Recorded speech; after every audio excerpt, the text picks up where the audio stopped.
Kia ora koutou, Reese from QuickSense here, and today we're looking at coordinates and scales. Now in this question, we are asked which of the following points corresponds to -7, 6. And the way to think about this is alphabetically, right? We're going to go X and then Y. Another way to think about this is that X is across, Y to the sky. It's silly, but really it's stuck with me since I first started doing this in primary school. Hopefully it sticks for you too. So if I go across 7 and it's -7, so I'm going to the left, I'm here, I'm going up 6, which leads me here to this point. So which of the points? Well, it's point D.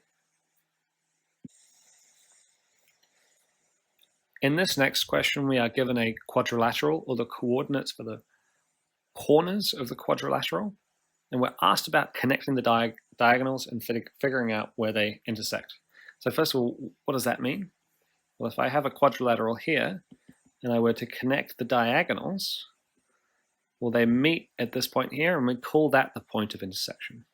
So first things first, let's plot this quadrilateral. So P is at -5, 6, so we'll call that P.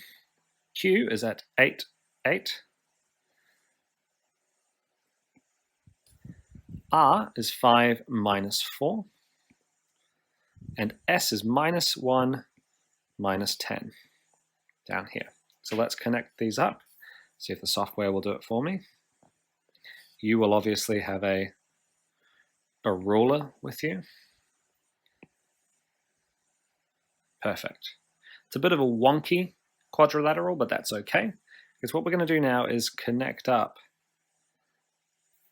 We're going to connect these diagonals and see where they cross over. Well, where's the point of intersection?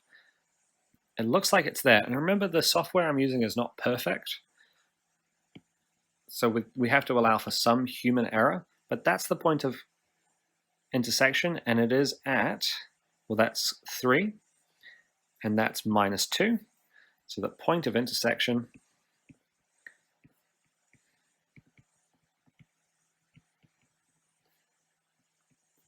is across 3, down 2.